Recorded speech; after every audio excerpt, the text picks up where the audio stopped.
opening the meeting and pledge of allegiance. I pledge allegiance to the flag of the United States of America and to the republic for which it stands, one nation, under God, indivisible, with liberty and justice for all. Gracious Father, we thank you for bringing us here today. And Lord, we ask for wisdom. Yes. We ask for real discernment to do the right thing and to please you. So guide us in Jesus' name. Amen. Amen.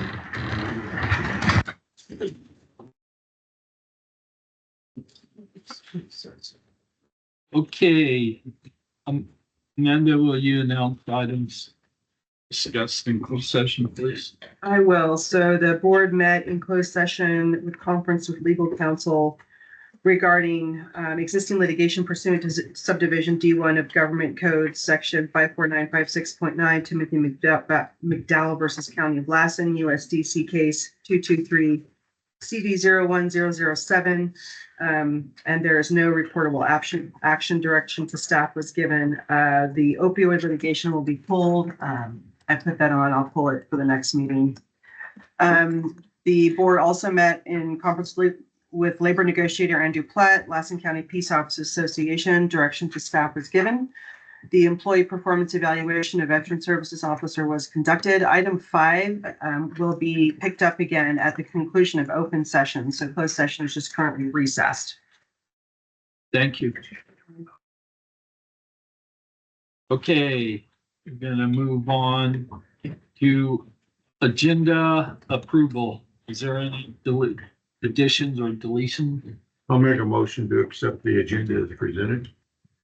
Okay, motion made by Supervisor Bridges Second. and seconded by Supervisor Scanlon. Anybody from the public? Seeing none. All those in favor? Aye. Opposed? Motion passes. Okay, at this time, we'll open it up for public comment for anything that is not on the agenda. Is there any public comment? Okay, seeing none, huh? That's it. Oh, okay. Roll. Okay, unagendized reports by board members. Mr. Scanlon, you want to start us off? Sure. On Thursday, July 10th, I attended the swearing-in ceremony for the Lassen County Grand Jury. And then on from July 17th to the 18th, I attended the CSAC supervisor training and graduated that. So congratulations, certified supervisor. Nice. And I'm certified for it. But anyway, and on Saturday the 19th, I volunteered at the Lassen County Fair for most of the day. Met a lot of nice people and got some time. Did a good job. That's it. You didn't get cold either. I did not get cold. Okay, Okay, let's see. On the 10th, I also attended the grand jury impanelment, and we've got a really great grand jury this year. I was very happy with them. On the 14th, I attended behavioral health advisory board meeting. Let's see. On the 15th, I went to the fair and put my supervisor award on an incredible project done by a 16-year-old girl. And it brought $1,500 at the auction. So that was pretty cool. The next day on the 16th, I attended the fair ribbon cutting ceremonies. Went to the rodeo on the 17th and Caleb Montgomery concert. On the 19th, I went to the Rodney Atkins concert. And on the 20th, I went to the 4-H and FFA auction. Spent several hours talking to vendors afterwards, and I spent about 3 days down at the fair driving the people mover around. So it was, I've seen a lot of people at the fair, and 99% of the people had a great time. And I want to compliment each and every person that went and had a good time. They kind of acted like they planned on it before they left home. So I appreciated it. That's it. thank you. Roger Obama.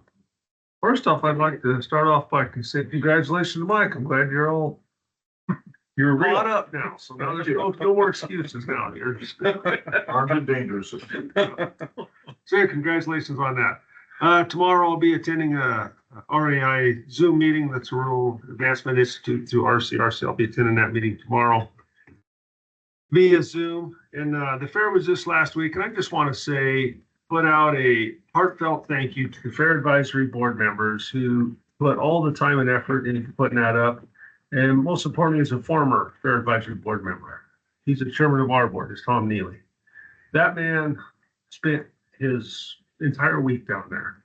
I know for a fact there was one night he only got 2 hours sleep because he went home at 2 and he was back there again at 4:30. And the man put in some hours. And talk about leadership by example. I present to you, Tom Neely. I mean, and he did it without quiver, without qualm, and it was absolutely awesome. The Fair Advisory Board did the exact same thing. Those guys are rock stars, and not to mention all the other volunteers and the exhibitors and everybody that goes down there. It was just, it was a great event, but it gets put together by people from behind the scenes, and I just want to say thank you to them for putting on a great event where everybody got to go and have fun and have a good time, and just thank you. What I got. Thank you. And yesterday I attended the PSA 2 meeting, and that all went well. And I want to also thank all of the Fair Advisory Board. They did a great job. They spend a lot of time getting that fair up and running.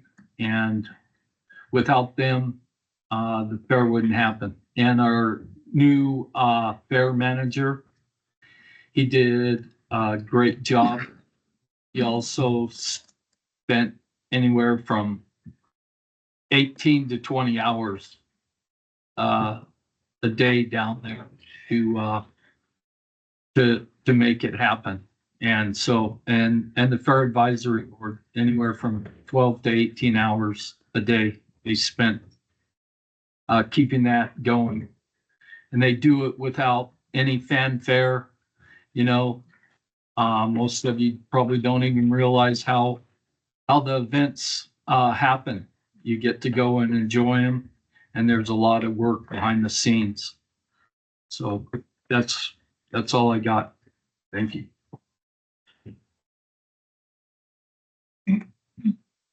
Okay. Curing matters certain.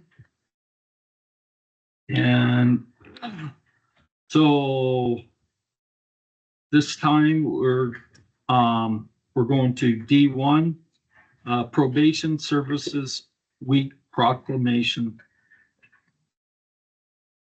And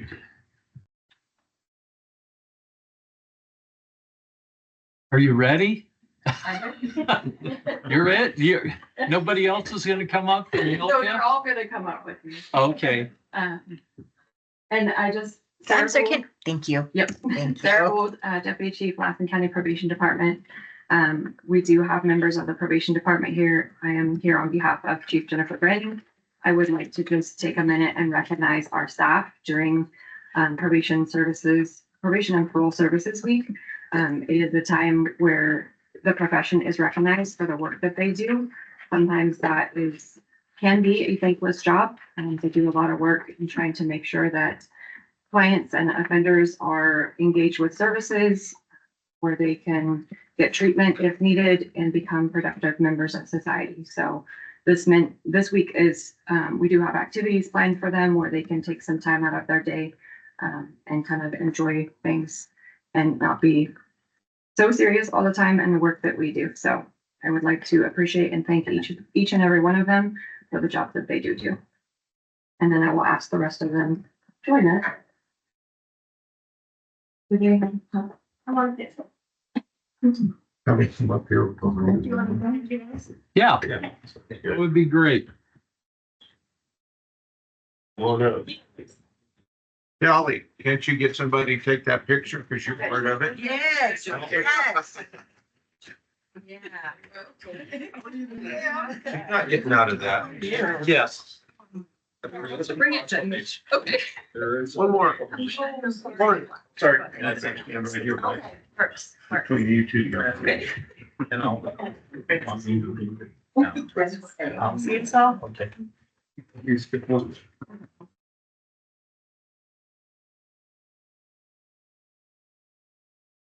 Regina? Yeah. Oh.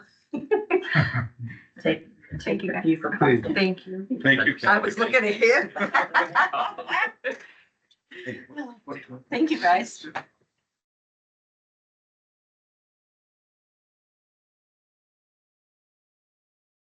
So they stand up and read the proclamation. Or I'm just.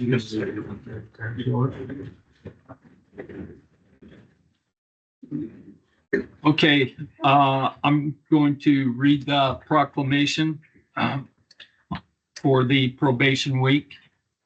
Whereas Lassen County Probation Department utilizes an accountability lens to be a connector and bridge for justice involved people to receive individual rehabilitation services they need to be successful. And whereas probation professionals play a unique and essential role in our justice system and community, the probation department is focused on helping justice involved people transition out of the system permanently through transformative and evidence-based rehabilitation. And whereas Lassen County Probation Department is a connector in the justice system,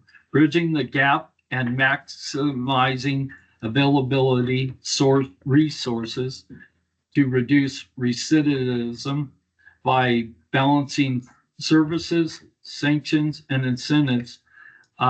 Probation officers are trained experts prepared to manage trauma and other needs of justice involved people, safety, connecting them to resources they need. And whereas the probation department provides justice involved people that support the accountability needed for them to move on to a healthier and safer life path.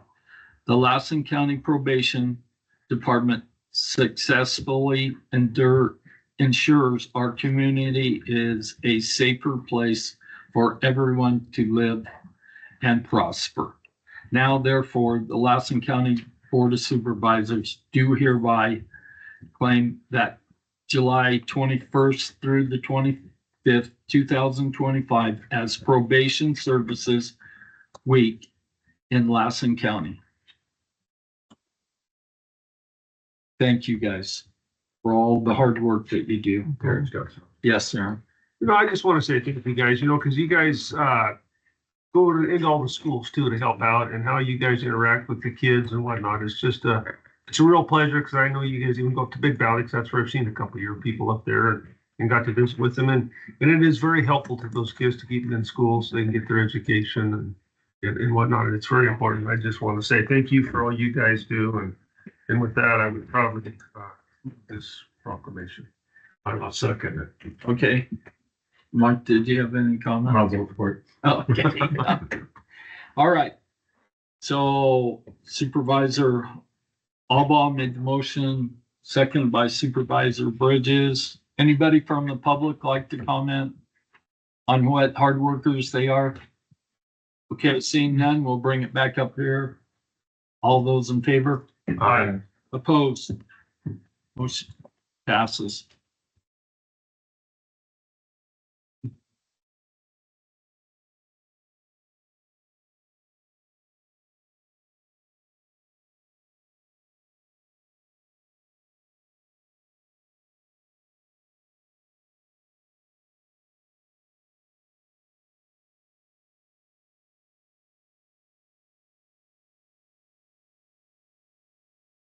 Okay. Started. We're gonna move on to D2, the Lassen County Children and Family Commission. You're on TV. Yes, well, good morning. My name is Tim Clark. I'm the Executive Director of the Lassen County Children and Families Commission. I actually live in Virginia now. I lived in Susan for 12 years, and the commission wanted to keep me on. And so I work remotely now. And so before you, you have 4 reports. The first report is our strategic plan. Typically, when I present to the Board of Supervisors, I always try to include the same a strategic plan that align with the reports. And so this time, what's that? Hey, sir. So Elizabeth, do we have a report that he's talking about? It's part of the package, it's the online, or it was on in the attachment. I have my copy, it was 100 and something pages. Oh, okay. 170. I'm on that board, so I know. I didn't know. I do need that back when you're done. Okay. So you guys already looked at it? Oh, me and Mr. Albaugh will look at it. Continue on. Go ahead. Yes. So the first document in that packet is our strategic plan. Legislation requires us to review it on an annual basis, and so we always choose to do that at our meeting in February, and by June we have that all revised. And so this time I included the most up-to-date version of our strategic plan, primarily because our main project that the commission has funded for about 20 years was a local home visiting program. It would provide in-home services to families with children. So they do a lot of child development, child health activities. They'd work with the families to improve functioning. And so back in October, the commission went ahead and canceled that contract. And so I did want to just share with the commission the most recent strategic plan, because it is such a big change for the commission.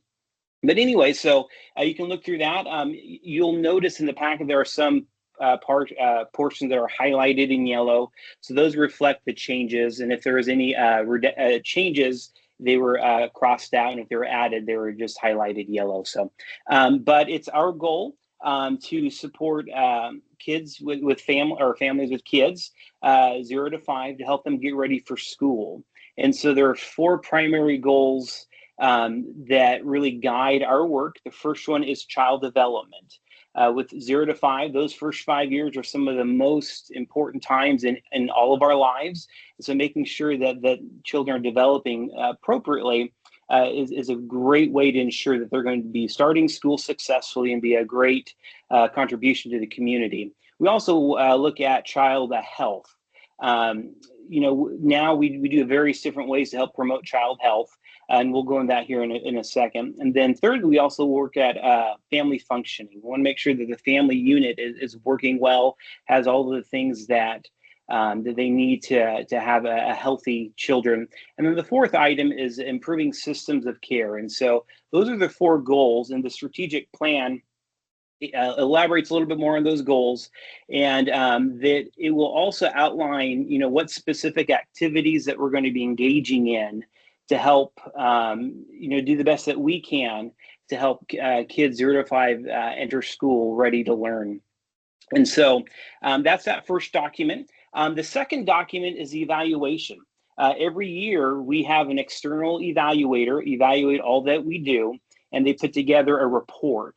And so this is their annual report. Now this report is for fiscal year 23-24, and that it was the last full year that the home visiting program was inactive, or it was active.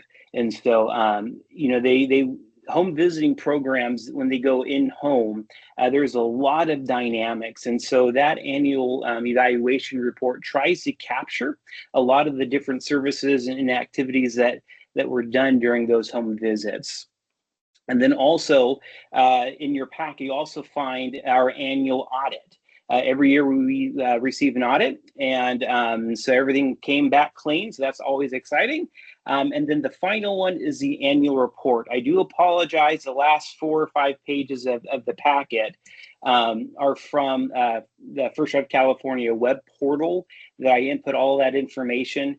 And for whatever reason, whenever those reports get printed, the font it gets pretty small. So, but that is a summation of all the things that the commission has done for fiscal year 23 and 24. So it looks at the demographics, the number of families and kids that we served, as well as the fiscal operations, how much revenues and how much expenditures and things like that. So I don't know if there's any questions for me. I can keep talking if you like about things that we're doing, but I thought I might give a pause for any of the supervisors to ask any questions.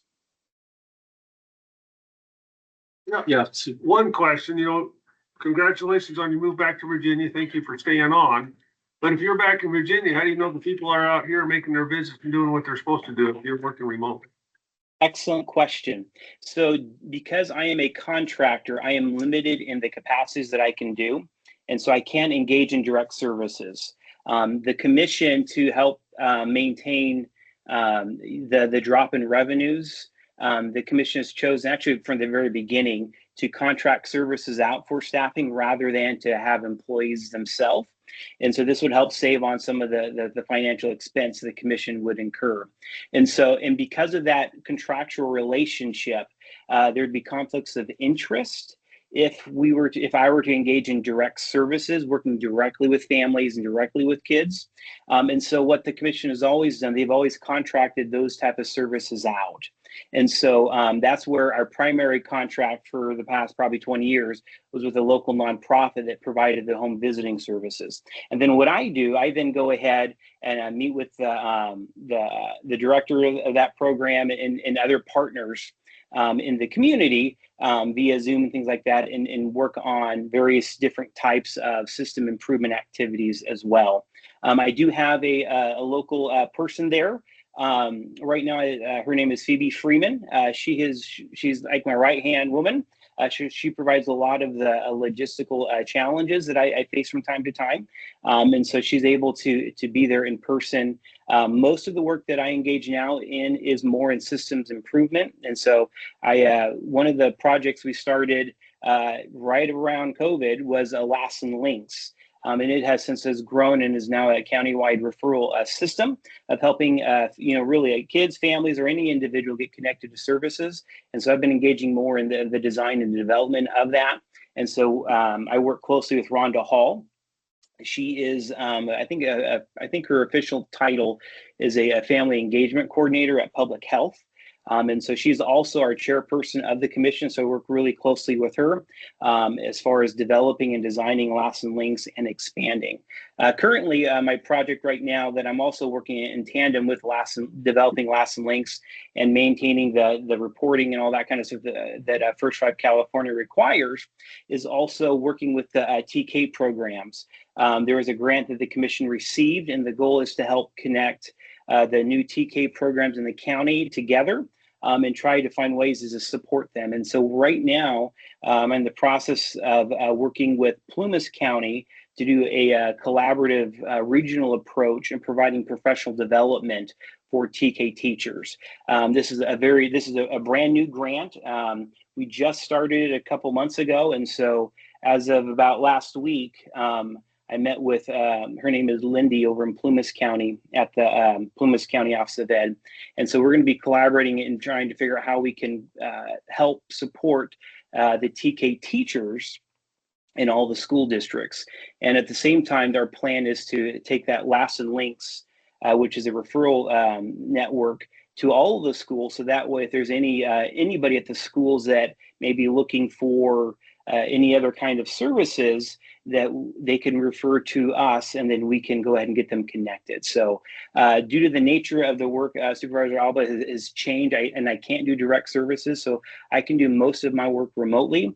I do have weekly meetings that I set up with people like Rhonda or Phoebe, and I also meet with our Lassen Links monthly meetings with them, as well as all of the commission meetings as well. So, Good answer. Thank you. yes. Anything else? Anybody from public want to ask any questions? Okay. Can carry on. Great. So I already shared some of the things that we're engaging currently. But one of the great things that we've been able to do, one of the grants that we've had for a couple of years, was we're able to pilot a diaper program through Lassen County Public Health Department. And so we were able to provide diapers and wipes to them, and they were able to pass those out to the families that are in need.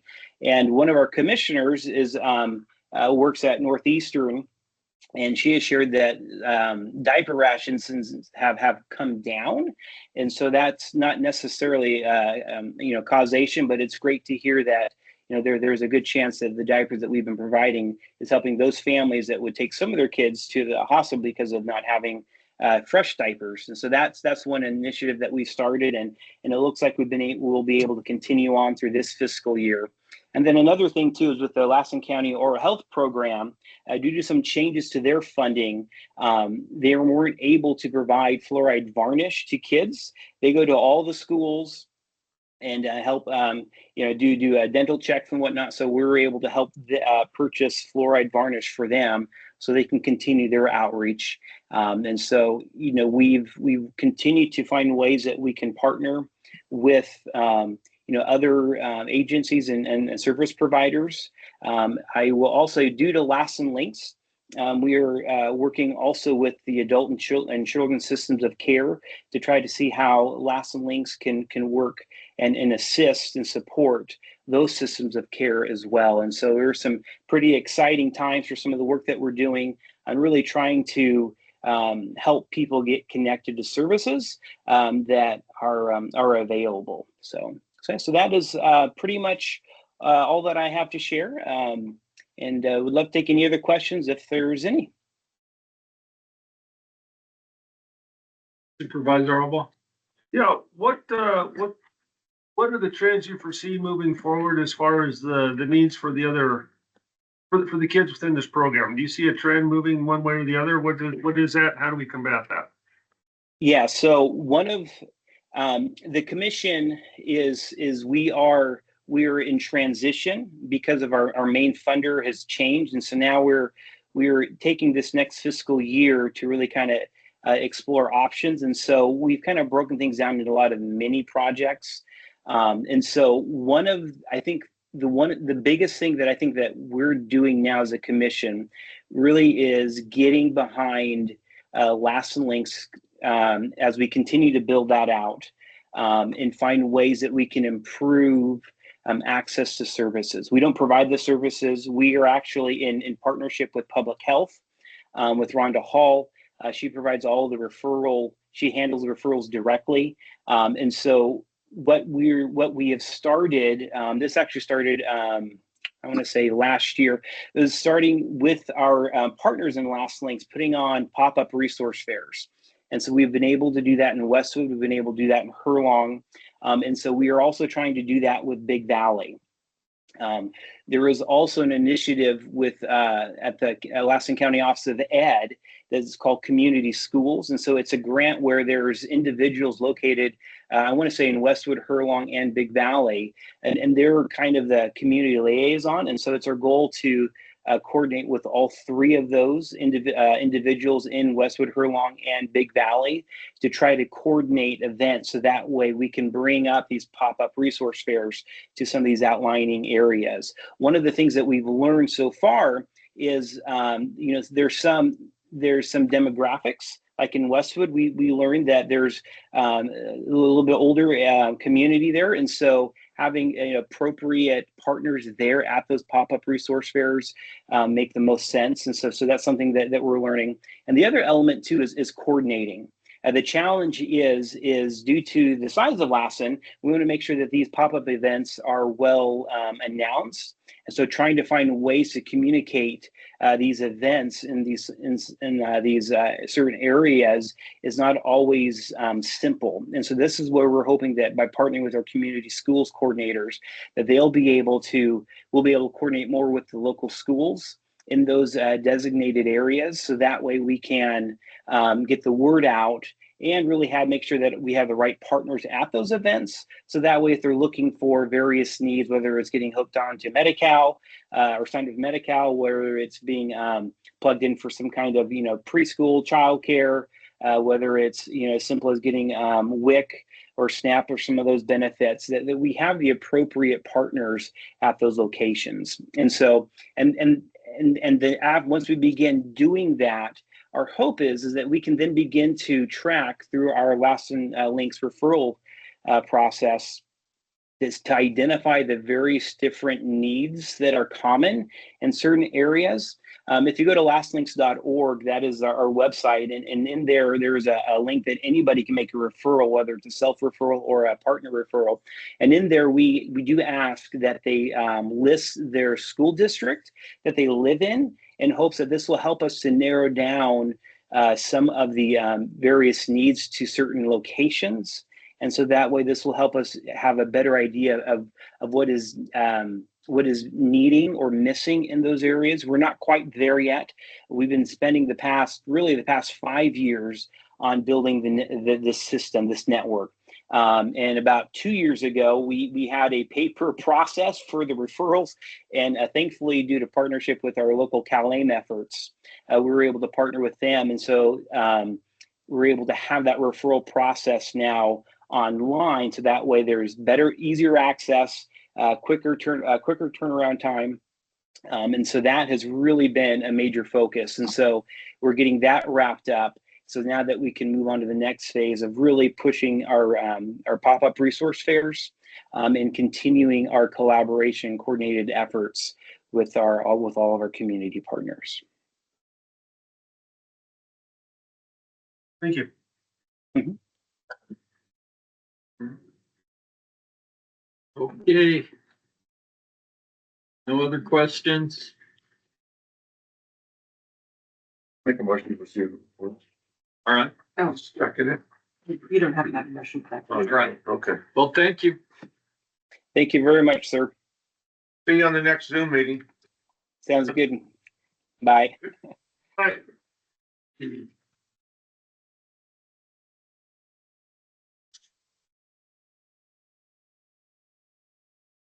Okay, we're going to move on to G, information and consent calendar. Anybody want to pull anything? E, 7.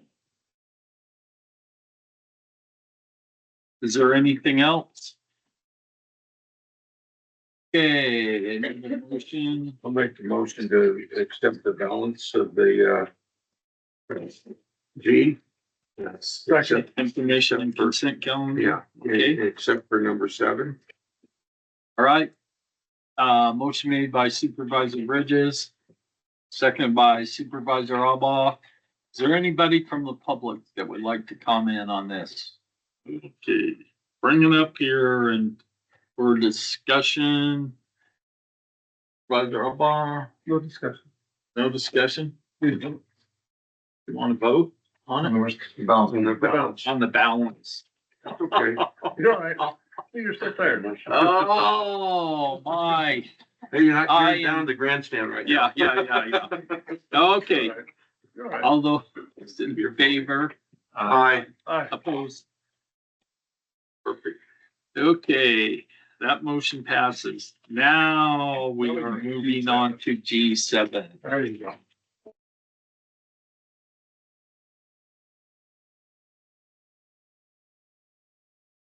Good morning, All right. Nancy Codinas, Lassen County Tax Collector. Very short assistant. That's in, Yes, sir. Yeah. So how'd your tax sale go? How did the excess proceeds work? Can you just explain to everybody? So, our tax sales, because we still do them online with Bidcore Assets, are still very productive. We sell most of the properties that we offer. And What properties do you offer? properties that are offered are properties that are delinquent 5 or more years, or if they have a nuisance abatement on them 3 or more years. And then there's a whole process. It's like kind of selling your own personal house. We have to notify people. We have to do title reports, deed reports, and get it all ready to sell. And then the minimum bid on a property tax sale is the cost of preparing the property for tax sale plus all outstanding taxes owed on it. Anything that is bid above and beyond that is considered tax.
It's just teaching people how to utilize the system. Some of that is just getting back into habits that haven't really been enforced, like contracts and W-9s and how you enter that in and what's the process for those. So it's been a lot of growing pains in the new system itself, just getting everybody back on the same page and providing the correct information for it to go into the system. I think we've come to you a couple of times and asked things to be approved, like for state reporting and stuff that wasn't in the system that we had hoped was in the system when it was purchased. But Stephanie has done a great job with the rest of the auditor's staff in working with Client First and with Tyler in getting the general ledge part as well as payroll up and running within the county. So if you have any specifics or anything. There's not really much I can contribute after that, but I just want to thank everybody that works in our office. I think we're doing a great job, especially Jamie training all the girls, complying with all the policies and procedures. I think we're all moving along the system really well, and I think it's serving its purpose. So it will take, with any new system, it will take multiple years for people to become comfortable with it and actually like it. I mean, this year we're hoping we have less problems with it than we did last year, but with any system, any computer system, there's always going to be something that needs to be fixed or upgraded. And with that, I was hoping Cheyenne was here because one of the things that we're doing at the end of this month is putting it up on the cloud And that will be good because this last week we were trying to cut fare checks and our servers went down. And so we were like, oh, we have to get these paid. So I think once again, being up on the cloud will provide us just a little bit more security and being able to utilize the system wherever we are, whether we're at the fair office or whether we're here, or whether we're on a conference out of the area, and allow the system to actually work the way it's supposed to work. So that is my spiel. So now do you? Is there any, you have any questions? Do you have any questions? Yes, Supervisor Obama.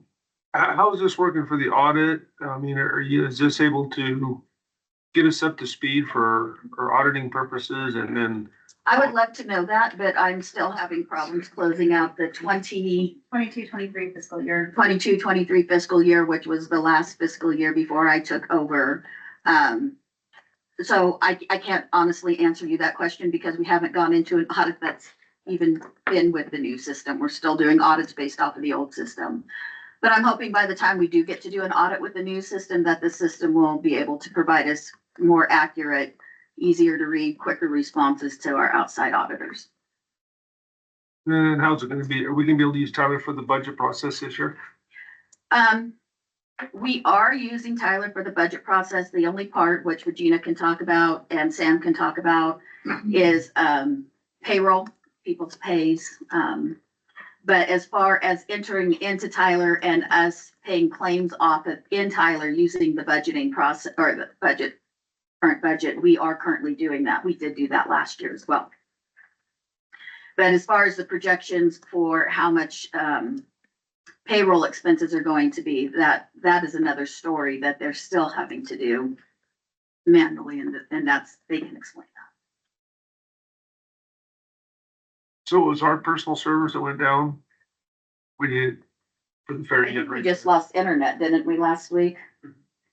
So then that takes everything down. So, If you lose internet, how's the cloud gonna help you? because I have internet at my house and I can log into it. We have hotspots on our phone, we can log into it. I mean, there's other ways if it's not just on the county's internet personal server that you can get to the program to process. Internet, it wasn't out everywhere, it was just out in the county, up in like the admin areas of the county. So we're gonna send people home to go do county work when the. Good, if Rodney Atkins needed to be paid, I definitely would consider that, yes. If it meant that Rodney Atkins needed to be paid, we would figure out how to get that done. You mean he wherever we had wanted to get it paid? done. So, yeah. It's, you just have to have, you have to be, in a small county, you have to be able to jump to get things done. It has to happen. Just like with the fair board and the fair, it has to happen, one way or the other. People have to be paid, and especially if they're fair entertainment. So, Those are all the questions I have right now. All right. And the big reason that I wanted an update, it's been since last October. And when you took the project on, you know, I had expressed an opinion of getting regular updates of how the system's being used and how it's working, because this project has been way too long. yeah. And so that's why I wanted an update. I felt that you guys were moving forward, but I was starting to feel a little bit that we've took our foot off the gas, and not because I hadn't gotten any more updates of how the system's going. So that's why I wanted an update. And it still sounds like there's, you know, we're stuck in 2023-24 audit. When are we gonna be in the 24-25 audit? I ask outside auditors that every day, and that really has nothing to do with Tyler. That more has to do with accounting and prior staff and going back and It's just more audit stuff and it has nothing to do with the systems. And so I would love to bring that to you. We would all like to be out of the past and into the present, believe it or not. It would be I'm a sure. it would be a really good book to close and to move forward. So, but I can let Regina kind of talk to you about that and Sam, if she wants to, about their pieces of it.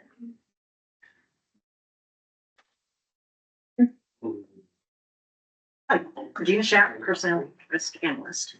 So currently, we have struggled with our final audit on position control. Now, because we had spearheaded this project early on from the payroll side because payroll system wasn't going to be supported any longer. It kind of pushed, the limited staff that we had at the time to get payroll up and running and HR up and running. So that said, at the time, you don't know what you don't know until you're in the system and you're working in the system. The thing that we're struggling with now is we have records that were imported initially when we thought we were going to go live back in July of 2018. That didn't happen. And so a second import, this is all of the county employee information, was imported into the system back in July of 2018. Unfortunately, we didn't go live at that time. It didn't happen until October of 2018. There was then a second import with the same information put into the system. So what we're struggling with is trying to close out that initial import of approximately 800 entries. We've been using the system since then, so we have records attached to all of those previous imports. Closing out meticulously all of those old records, cleaning up each individual record from there, and starting fresh from that October 1st, 2018 start date. Because at the time we didn't know how to do that and how to do it successfully. So because that's kind of muddied the waters of the current records, we struggle from that point to fix those things. We didn't know how. So we engaged Tyler at the time. They were having problems. They didn't have anybody assigned to us that could help us to fix those issues. So we then engaged through the auditor's office, Client First, to have them provide the support to us to train us on how to do that successfully. It's not a matter of just deleting records. We can't do that. We have live records, actual people in those positions, and it has to be done systematically in a non-payroll week so that we're not making entries and interfering with the current payroll. That means we can only have training every other week in a non-payroll week. We've struggled with having a trainer available to do those things. We started out with one. She's great at Client First. Unfortunately, she's had some personal medical issues and she is out. So Client First provided us with a second trainer who has since resigned. So now we have engaged with Tyler. Cheyenne has reached out to Tyler directly to see if they have someone who can assist us to finish this up. We can't move forward until we have a clean position control.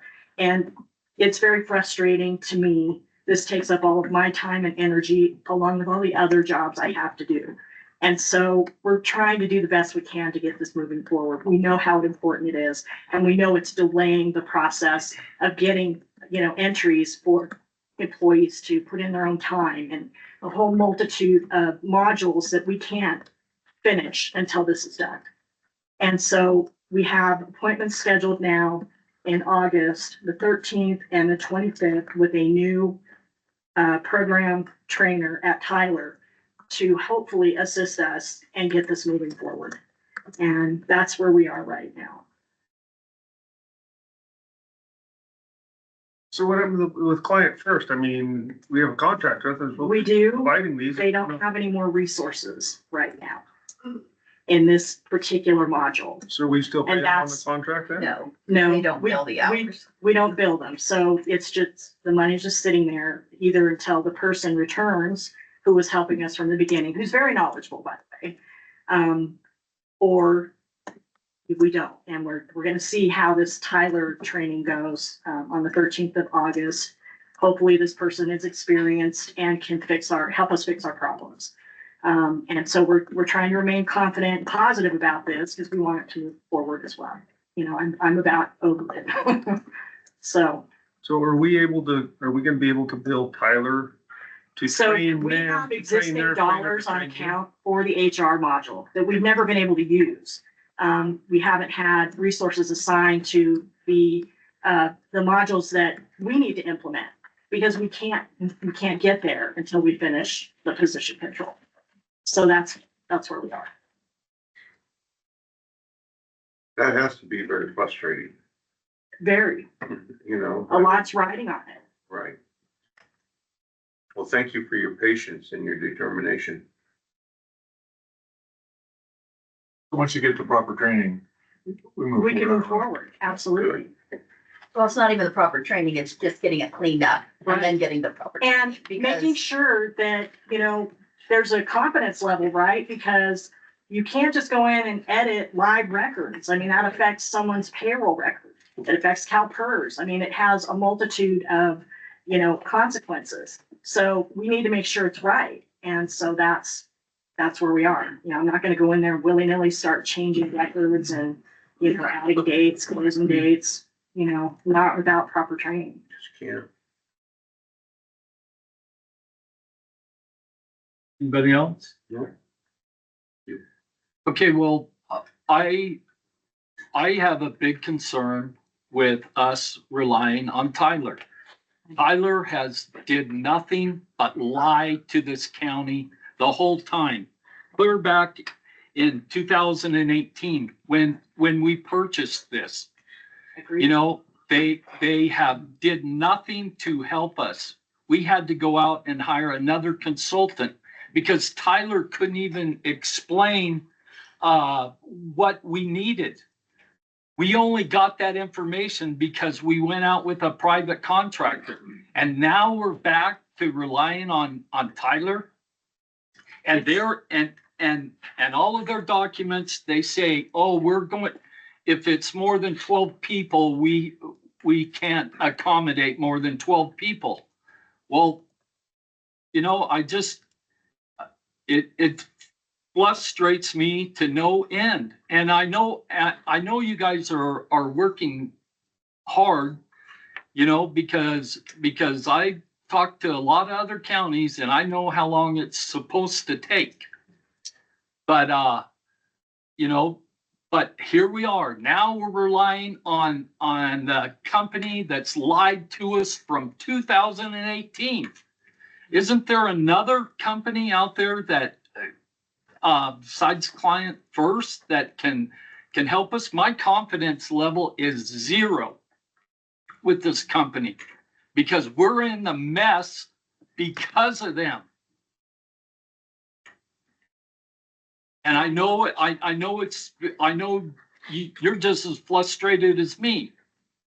But you know, we just, you know, it's time for us to get this thing up and running. And, you know, and for us to rely on somebody that's lied to us from 2018, I mean, that's insanity to me. Well, I know that no one's more committed to seeing it through than Regina. Exactly. And she's exhausted every effort. And so we're back to the very problem that we had with that company. But I don't see any other alternatives. We'll see how it goes on the 13th and the 20th, and we'll reassess. We'll know on the 13th whether or not it's gonna be successful if, you know, you get a feel for their expertise, and we've been working with them, you know, and it's a 3.5 hour session, so. Yeah, and we'll report back what we experienced and what we think it means.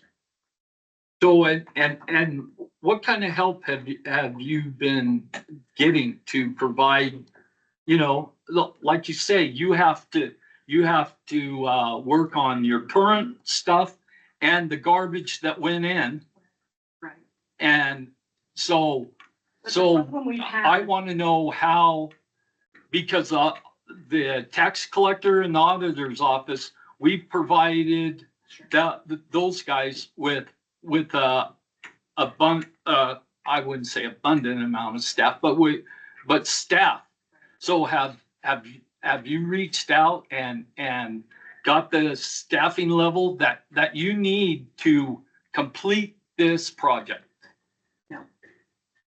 Okay, so how can we help you get the staffing that you need to complete this project?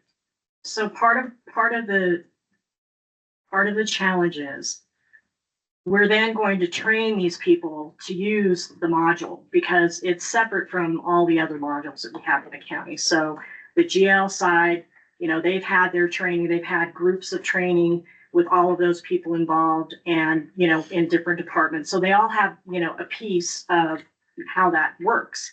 It has just been Belinda and myself up until recently when we had Jen assigned. Jen has not worked in our module. Now hadn't worked in general ledge either on the Tyler side much, if at all, before she came to work for us. So again, we have to bring her up to speed. Now, we've been working in it since 2018, so we've got quite a few years ahead of everybody. It's difficult to bring somebody in who doesn't have any knowledge base of that system yet. I would love to ask for everybody, all hands on deck, but there's still going to be a level of training that they're going to need before we can get to that point where they can assist what I'm doing.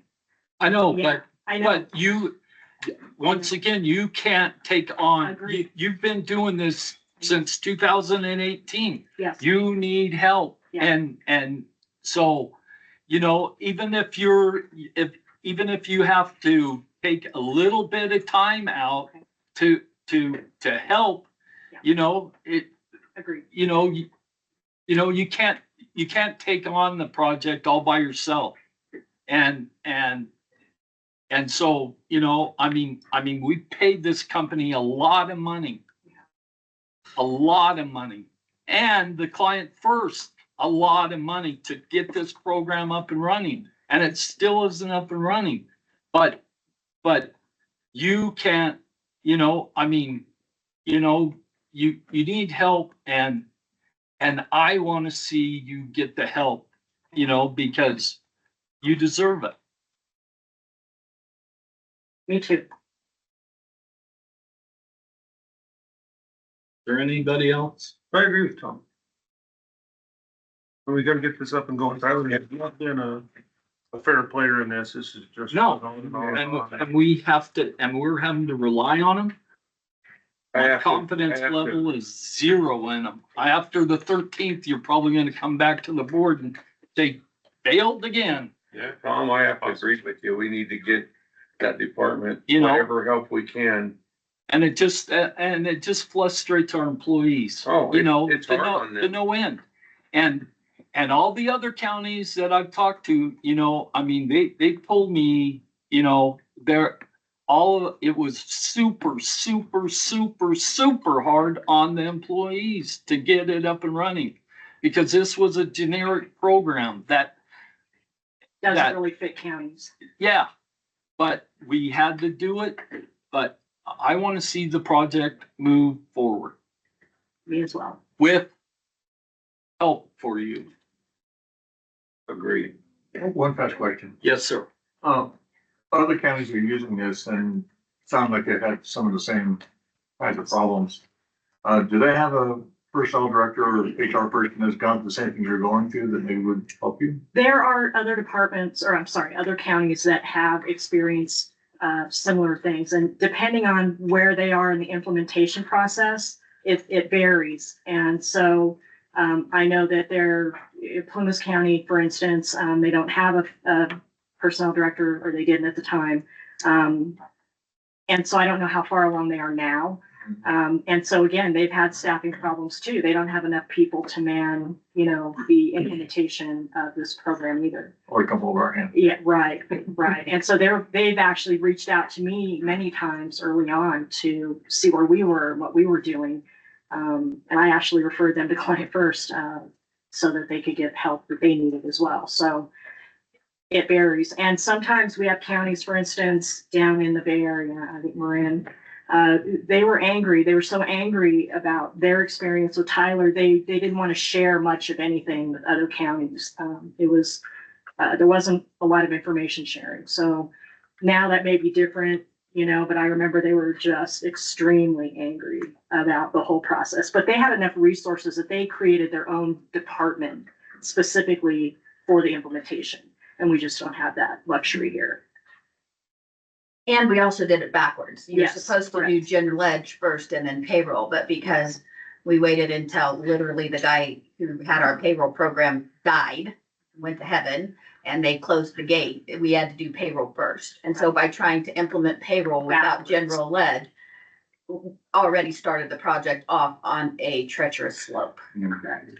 Because there was nothing for it to tie back to in the general ledge section like it should, because that part had not been built or created yet. And so there was a lot of things from the very beginning that kind of made this adventure not be successful. So. And I want, because Nancy took on this project 2 years ago. So, we need both of you to be working together so that she can get the help that she needs to get this. Yeah, and we can work with CAO as well. I mean, we need to pool together our resources and see, we do have, there are some options that we Yeah, can explore.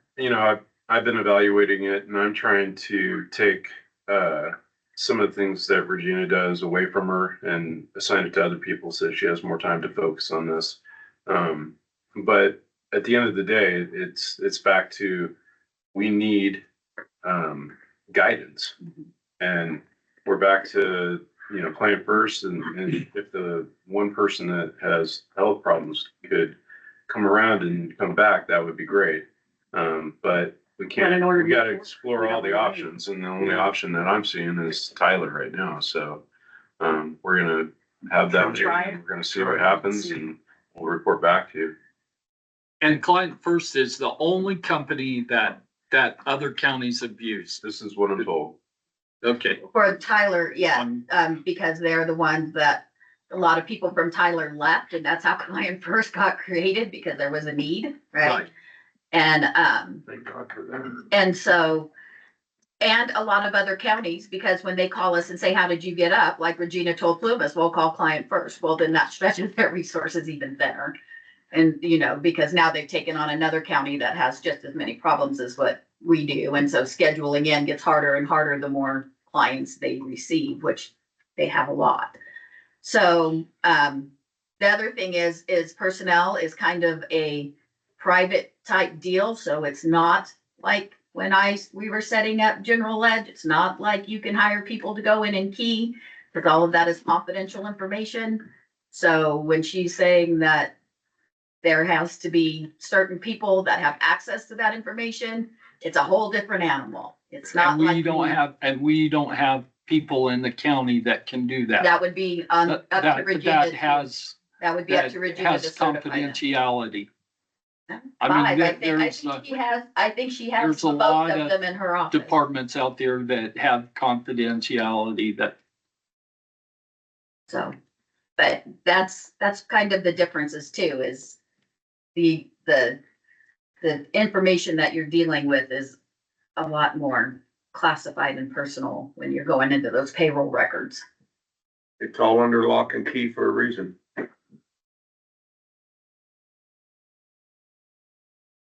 We need to get that Tyler salesman up here and hire him at the county for economic development. That's the only thing anybody. Yeah.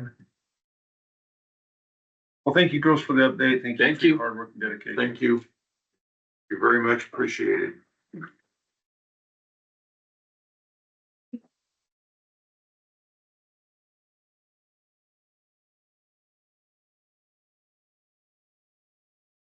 Okay, we're going to move on to H. to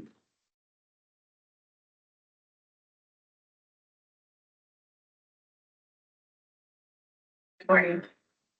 Elizabeth Greer, Director of Child Support Services. I'm here with my staff who just walked in. But I'll let them introduce themselves. Chris Sullivan, Assistant Director. I'm Regina Richardson, Staff Services Analyst. And I'm Stacy Kirkland, and I am a Child Support Representative. Nicole Langbeck, Child Support Specialist. Okay, and I think we have it up on the board. I put together this report just to kind of check in with you guys, let you know what we're doing, where we're at, and have this opportunity to kind of share the good work that's happening in our department. So, I mean, we can go through slide by slide or in a matter of time, whatever you guys want to do. If you have questions or there's certain things that you guys want to go over, we are here for you.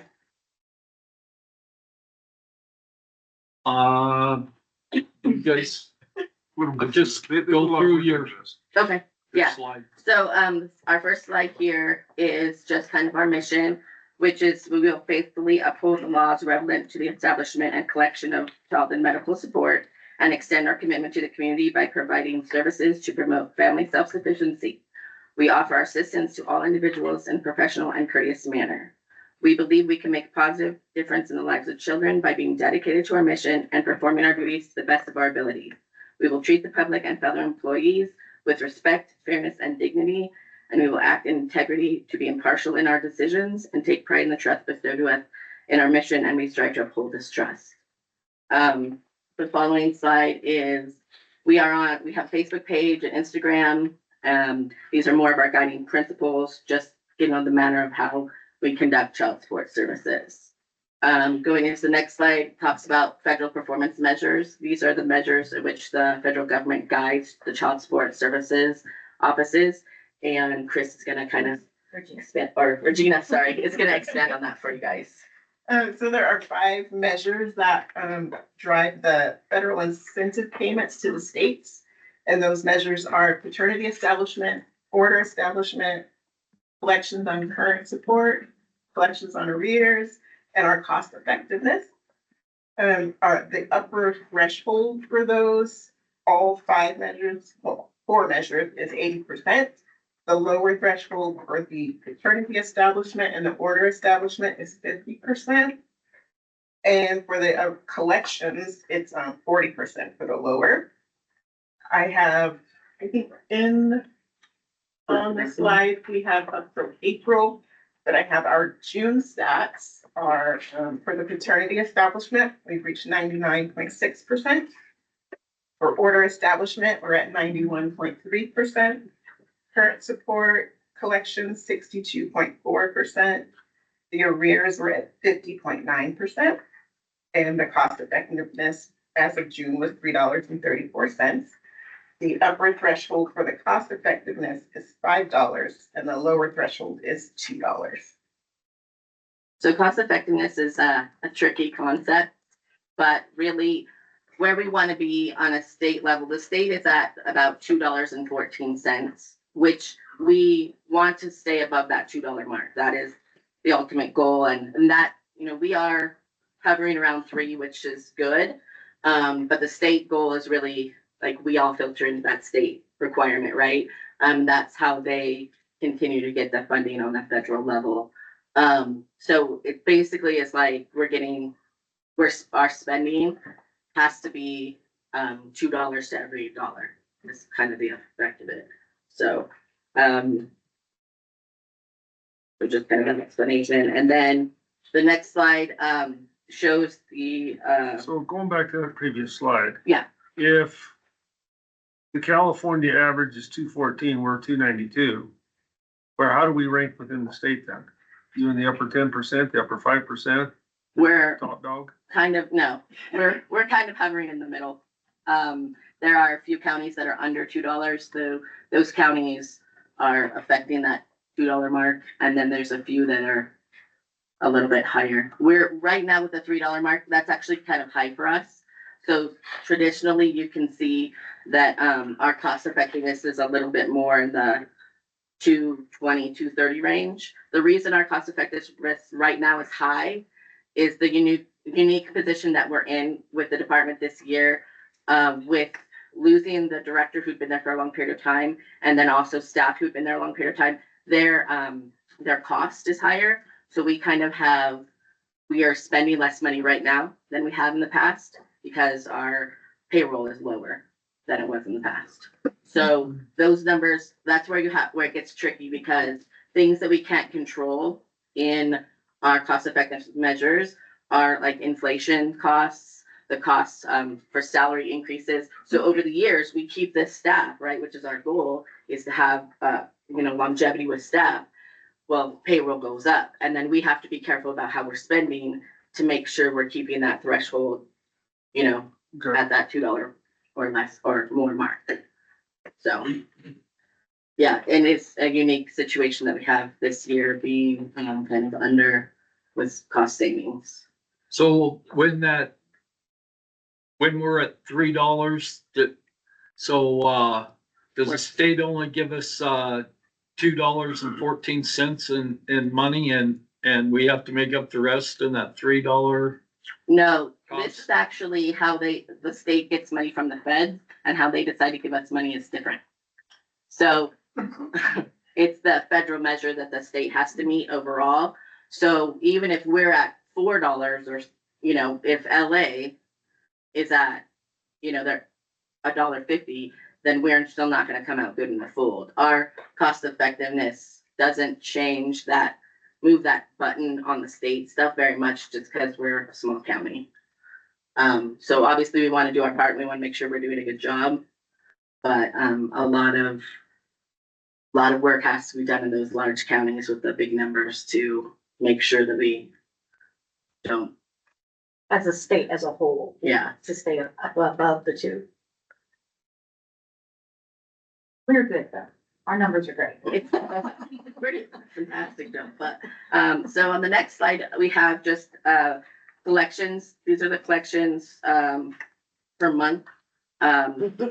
You'll see that striking December piece right there. That is actually because there was a family that had significant amount of arrears, so old amount that was due, and they paid it off, and it was upwards of $100,000 that was paid off in December. So that shot the December up there pretty high. But that's typically what we bring in collections over the months. You can see March tends to be high. There's a lot of tax intercepts that happen in March and April from people doing their taxes when they owe back child support. The taxes get taken, and so that's why those months tend to be a little high, and we see more orange there. And now we get into some recent changes that are happening in the child support office, and then also within the system, and Chris is going to speak to some of that. So we have, besides Regina and I, everybody is really new in our department, and so we have a lot of trainings going on. We've got some good people that are hiring here in the next couple of weeks, so I'm excited for that training. We've attended a lot of different conferences, and each one of us that goes to those conferences always learns something new from different states, from the feds. Let's see. So child support we've been transforming into a child support for several years. And part of that process, they've changed a lot of different laws. So,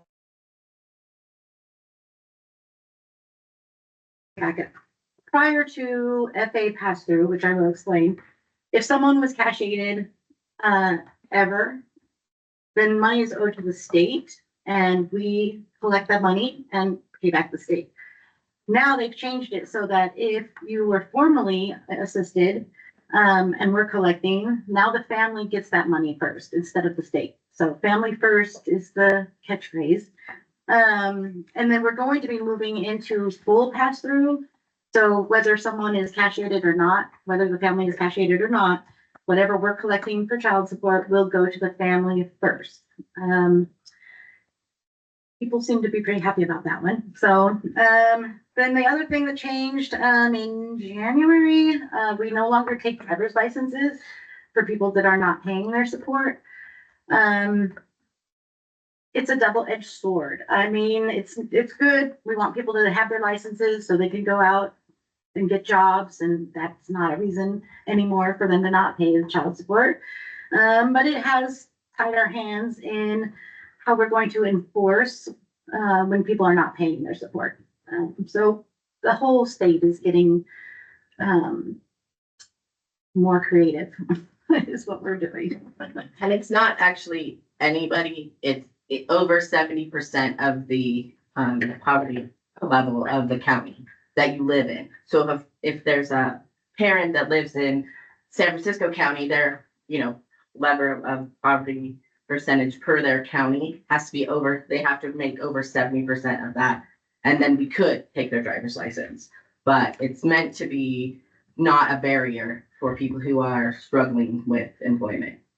So our number is 100,000. If you make more than 100,000, then your license could be suspended for not paying support. In Lassen County. And then some other big changes that we're all preparing for. We have what's called the FEM final rule. Part of that kinder, gentler child support is that we will be assessing the family, the owing party, for their ability to pay. So the feds and the state have done a lot of different tests and a lot of different studies. And so some of the things that we'll be looking at that we have never looked at before in the ability to pay is, does someone have a criminal history? What are their barriers? Do they have a history of unemployment? Do they have housing issues, transportation issues? Right. So we're going to be assessing people more deeply than we ever did before. And that'll be starting in January, right? Yeah. Question real quick. Yep. Is that gonna put more workload on you with this assessment? Yeah. Quite a bit. I imagine. It changes our Calculation. So it's worked into the calculation when we go through and we do an intake on a family, we ask them all these questions, right? And those pieces all go into the guideline calculator. Fortunately, the state has the system, some Good. statistical Okay. stuff to put that calculator, but we just have to, but it is a deeper ask for people, right? We want to know when you come see us, what your struggles are too. So we can make sure an order is more fitted to your situation. Okay, It's not really in the intent to thank you. take everything somebody has, it does take a different type of personality than what we usually have in the office. Because we're collectors, and now we're gonna need to be kinder and gentler, but that's just my perspective. Any other questions? No, I was just concerned about your workload. We'll get through it. Yeah. Okay. So, continuing on from that, we have engaged in more outreach activities. Before, there wasn't a lot of, you'd see child support kind of out and about as much, but we are getting more engaged into doing that. Each of our staff members has taken a project to do as outreach. Some of them are bigger, like going to the courthouse on family law days and being there for people to ask questions. That's something obviously we're each going to kind of rotate time to do, because that's a heavy lift for just one person. But other things are like, and I don't know if do you want to speak to each of your projects while you're here? Okay. Making sure they have an opportunity. But I will tell you that Stacy is kind of spearheading, working with the courts and making sure they have the latest information and being at family law time so that, if they need help with application or they just had questions, that will be that. And Nicole is spearheading, working with Lassen Family Services to ensure that people who are, victims or survivors of domestic violence know that it's safe for us to tell them stuff and that we're not going to share with the other party, and just ensuring that we have good engagement there. But we have other projects to just job board, stuff, making sure that we're working with, all of our partner agencies in the best way that we can. And then we have been involved, this lovely picture of Chris and I at Legislative Day.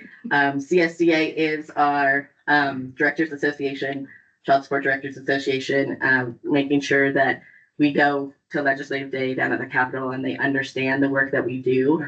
I tried to make this, report fun with graphs and colors so that it would be engaging, but not everybody, is as excited about the work that we do as we are. So we get that. But we will be actually hosting all of the regional directors up here in October, on October 10th. All of the directors from our North State region will be coming up to our offices and up to Lassen County to do our meeting. Our Child Support Director Association has a newer director, and he's going to be coming up probably the end of September to see us. We have had a visit from our regional administrator in March. He came up, we gave him a tour of the courthouse. And so we're really engaged with our state partners, our other counties, and doing a lot of work in that regard. And then we already. Question. Yeah. No, When you go to the courts, do you often butt heads with Jason and some of the other departments on some of the care for the kids, or do you guys have it all figured out ahead of time, or how does that work out? The courts are actually separate. So like, I assume you're speaking of child welfare as opposed to child support. We partner pretty well. We make sure we know each other's role. We each have our own lane. Child support is really making sure that a family gets their needs met with their kids. Once Jason's side of the house kind of has to step in, we aren't involved in that part of it anymore. There's information sharing that we can have through MOUs to just let them know, hey, this might be where you can find. So you guys work in conjunction with each other? But we don't really, we each have our own role, so it's not a conflict at all. Thank you. So we talked about this slide, and I think we can skip up to the budget stuff. I'm trying to pull the driver's license release. Just a quick overview of the budget. We are flat funded. Last year, our department receives all of their money. We don't get any general fund money. We're completely supported by the state. But we received the same thing this year, starting July 1st as we received last year.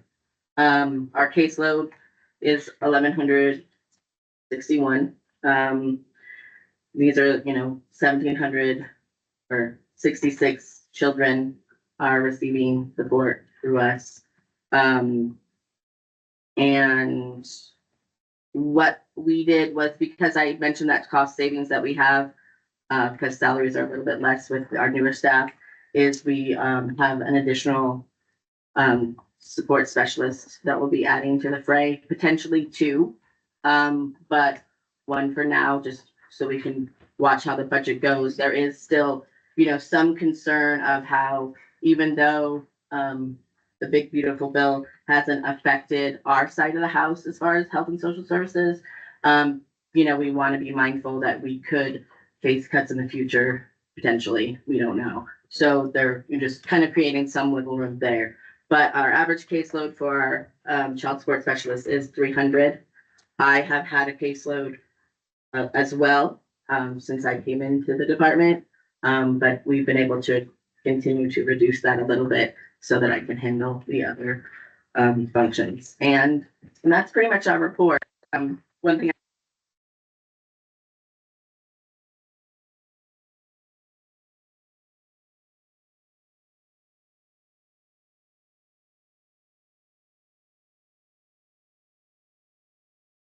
we enforce private transfer of income between parents who do not live with their children to the household where the children live.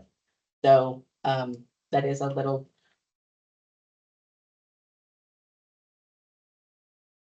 That's what we have. No questions.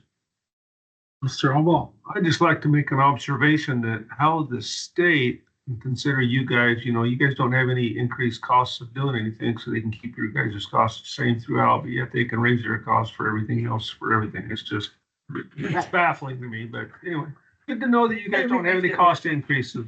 That's awesome.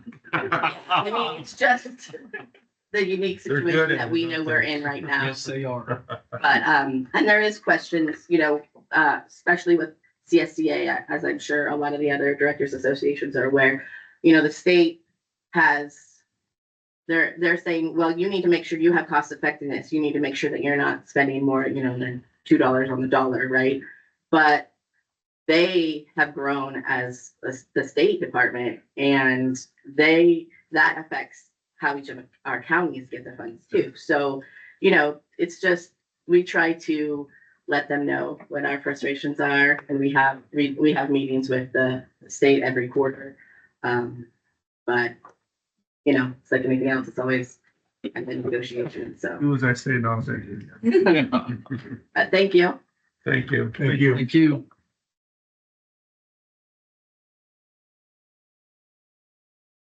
Rest of all next one. Okay, we're gonna take a couple minute break.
All right, Quick turnaround. huh? Quick turnaround. I'm having a snack. Okay, Okay. We didn't want to be in we trouble. can wait. No, I'm good. Okay, we're live.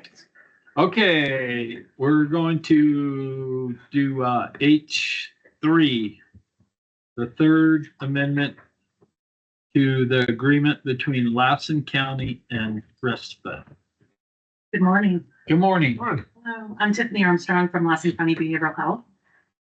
And just to kind of give you a kind of insight, what happened is back in April, our contract exhausted the funding for it.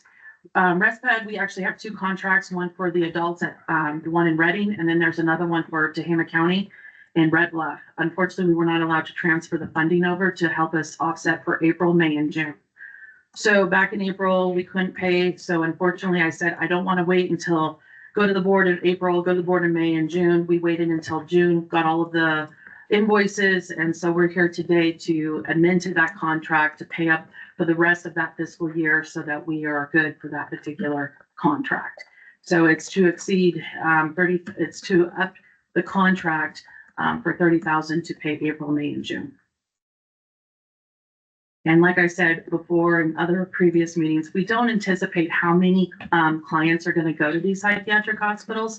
We can make a best educated guess.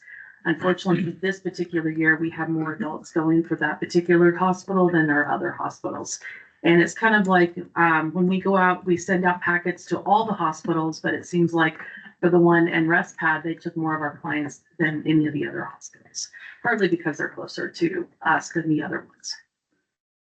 This will get you square for the year. Correct. Correct. I have a question. Yes. Where's this money come from? The state. Okay. Mhm. Spend it. Any other questions? So didn't we just approve an agreement? Correct. So Right. we just came, I was here about 4 weeks ago or 3 weeks ago for the same thing to approve the Respite contract going forward for 25-26. But this is just to do the amendment for the 24-25, just for the months of April, May, and June. To bring it up current. Correct. Mhm. So did you know at that time that we were short $30,000? Well, we didn't know that because When we you, didn't know. We didn't know. Just have that. Yeah. You were off, but you didn't know the amount. We didn't know the amount because we didn't know how many more people were gonna go in May and June.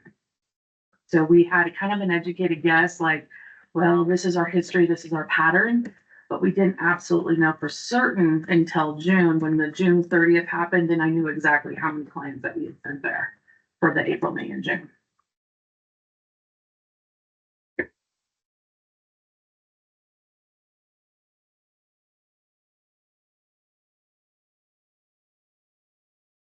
So with this approval, then we're going to be good until June 30th. Well, I mean, it's already. Correct. We had to wait for all the invoices to come in. So that's why I'm here in July. I wanted to make sure I didn't have to come back to you guys just to shore up for the 24-25. I wanted to make sure everything was squared away before I came to you, so I didn't have to keep coming back and saying, oh, we got another invoice. I wanted to make sure everything came through. We all are square. Respite they understand exactly how many clients came in April, May, and June. So they have sent me all their invoices. We're just trying to update the contract too. I understand, because I'm on that board. Yeah. And when she says that they make an educated guess, that's the only thing they can do. And as we know, 1 year is different than the next. Correct. And you had more adults go in than you did younger people, and it's at a different facility, and your guesstimate was off, and now you just want to bring it up and square it, right? Correct. That's Okay. exactly it. Anybody else? Anybody from the public comment on this? Okay, bring it back up here. I'll make a motion to approve the amendment to the agreement with Respad Incorporated and authorize the county administrative officer or designate to execute the agreement. Second. Okay, motion made by Supervisor Bridges, second by Supervisor Alba. All those in favor? Aye. Opposed? Motion passes. Thank you. Okay, we are going to move on to H4. agreement between Lassen County and Spare a Dime Inc.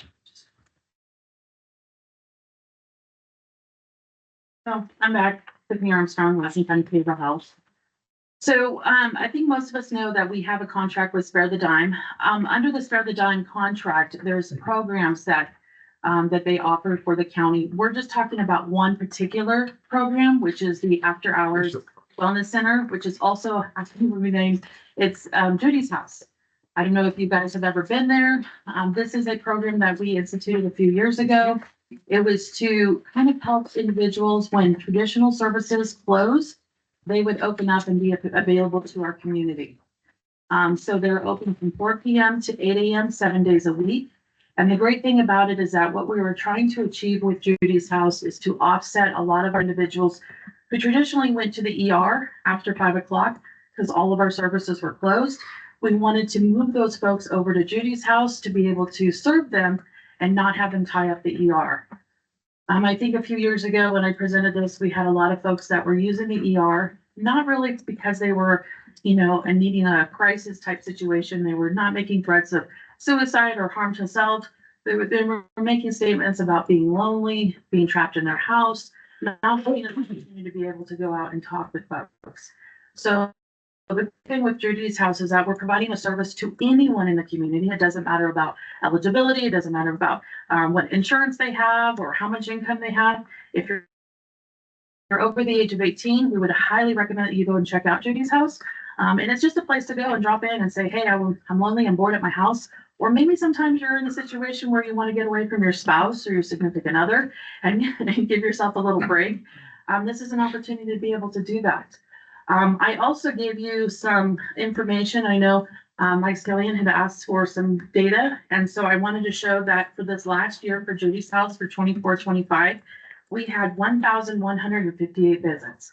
So that means 1,158 people came through that door of Judy's House to access services when traditional services were closed.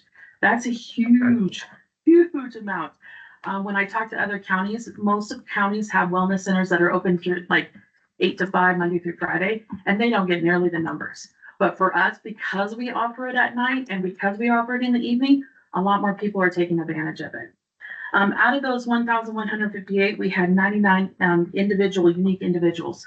So those are the people that go to that service, but they're repeating. They're going back to that service. They're finding that it's a benefit for them. It's a benefit for their wellness. So they keep going back, which is a huge testimony to Judy's House that the staff there really are engaging these folks to come back into their service. And then out of that 99, we have 51 are our clients. I can't go any more detail than that, partly because of the small amount of folks, but we are serving those 51, which traditionally would have probably ended up in the hospital or into one of our psychiatric facilities. So this is, again, why we have Judy's House. And what we're trying to achieve with Judy's House is to keep people from going into the psychiatric hospitals or to the emergency room. Thank you, Tom. And just so you know, most of our clients come in during the month of January and February when it's snowing. We get a lot of folks that unfortunately don't like the snow and get isolated in their house. And this is an opportunity for them to come out and actually go somewhere and socialize and be a part of something. Yes. I'd like to make a couple comments on Judy's House because I'm a real fan of Judy's House. We've got a couple board members that actually work there. They're very tied in with our community and they're part of the reason this is so successful. And I want to give kudos to behavioral health because they've done an awful lot to make this happen. And it's hard to believe, but it saves the county a lot of money. It does. It saves thousands upon thousands of dollars. So, and you've worked very hard at it and I wanted to give you some kudos too. So, thank you. Thank you. Anybody else? No other questions? I will say though that our one underutilized service is our warm line. We want to encourage the public to use it, even if they don't have the mobility to get to Judy's House. Please call our warm line. We have staffing there all the time from 4 p.m. to 8 a.m. We would love to talk. Do you have numbers on that by any chance? On the flyer itself. So if you see that flyer, that's the number. So No, I meant the numbers Oh, of no. warm line calls? Cause I hear them every month at our meetings. Correct. I don't have it for this one. There's a lot, There is a lot, correct. so Mm-hmm. I think the public needs to know that. Correct. So, but yeah, it's still another service available to our public and to our community. I got a question. Where is Judy's house? It's on Cottage Street right here in Susanville. Do they have the bus, does a bus stop there or how close is the It's closest right bus here, stop? just right down the street from here. Okay, I'm just curious. Yeah. They wanted a very nondescript kind of location to not make it look so like institutional. So it's just a home. It's a warm invite. It's a very warm invite. So if you get a chance, go stop by. They have a beautiful, lovely couch, a lazy boy, TV. They have a kitchen, you know, you may get yourself some snacks. But they do offer a great opportunity for our folks in our community, which no other county does this. I mean, one of the things that I have to give kudos for our county is we took something that was kind of unique of a wellness center, but did it a little differently and said, we know that our services at 5 o'clock, when our services shut down, we see a spike of people going to the ER because that's the only thing we had available. Now, this is another opportunity for them to get services in a very different, untraditional means. So we love that about our You've community. had quite a few counties call you and Yes. ask you how and what you're doing. Correct. Yeah, it was a huge thing for the state because we're one of the very few counties that does this. But, yeah, we don't want them to go into the ER. Okay, anybody from the public want to comment? Okay, seeing none, bring it back up here for a vote. I'll make a motion to approve the agreement with Sparadigm Incorporated and authorize the county administrative officer to execute the agreement. I'll second it. All right. Motion made by Supervisor Scanlon, second by Supervisor Bridges. All those in favor? Aye. Opposed? Motion passes. Thank you. Thank you. Thank you, Tiffany.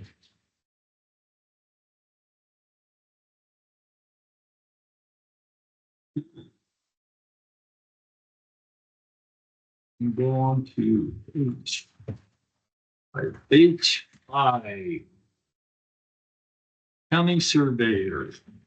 Good morning. Lewis, County Surveyor. This proposed ordinance was introduced and discussed 2 weeks ago at the July 8th meeting. There were 2 minor changes that came out of that meeting, and those have been made. One of the changes was to add a missing diagram that had inadvertently been left out. That's been done. The second change was to add a sentence regarding whether the county surveyor's current rated rate could be found, and that is now in the ordinance. So, with that, I'd be happy to answer any questions you might have. Can you read that hourly rate thing to me? I couldn't find it. Sure. Please. At the very end. I'll just read the whole thing. The Part C is going to be added. It's the county surveyor review fees for records of survey, parcel map, and subdivision map listed in section 3.18.130, Part A. Cover an initial review and a second review. Any additional reviews that are needed beyond this are to be charged at an hourly rate. This rate being the county surveyor's current weighted hourly rate.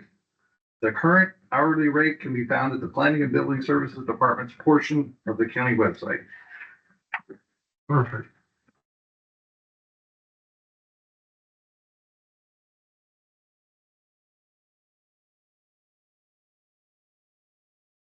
Like it. Okay. Good job. We're hoping that's going to incentivize getting better work turned in, less time for the county. It should. It should, but we'll see. Any other discussion? Anybody from the public? Seeing none, we'll bring it back up here for a vote. I'll make a motion to receive the report and find that the adoption of the proposed ordinance is exempt from the California Environmental Quality Act, CEQA, pursuant to CEQA guidelines, subsection 1506, and waive. 15061. Oh, I didn't see the one. Okay. Thank you. And waive the second reading and adopt the ordinance. Thank you. Right.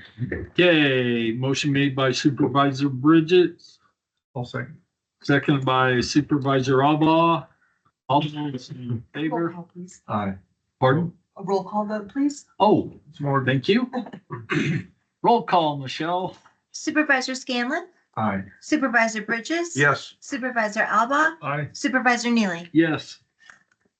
Okay, motion passes. Thank you. gentlemen. Appreciate it. Yeah, thank you.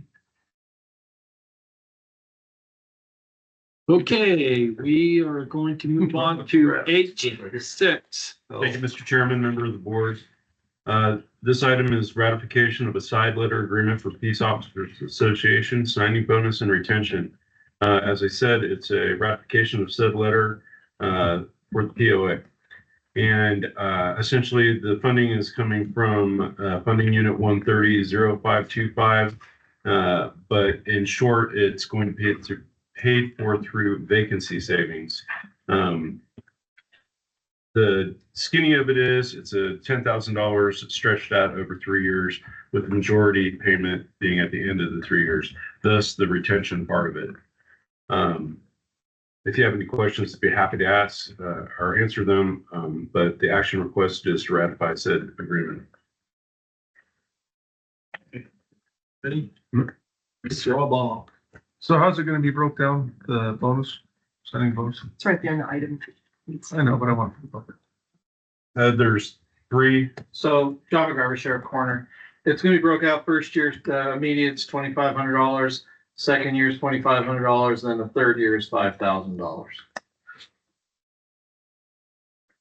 That's at the completion of the third year? Completion of, Completion of the third year. I believe, yes.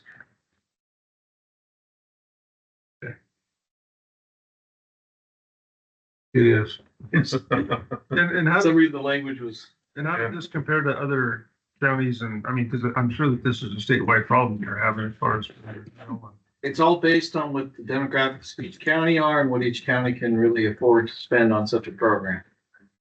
So some are higher, obviously bigger counties like Butte, Shasta, Sacramento, Los Angeles, pick your county, Placer. They can expend greater amounts of money for programs like this. This fits what we can pay for in our budget and represent the area. It's even with Columbus County. This is amazing stuff. How many vacancies do you have now? 13. 13. Out of For how 24. long? Out of 24, most of which have existed for the past several years. At least the past 7.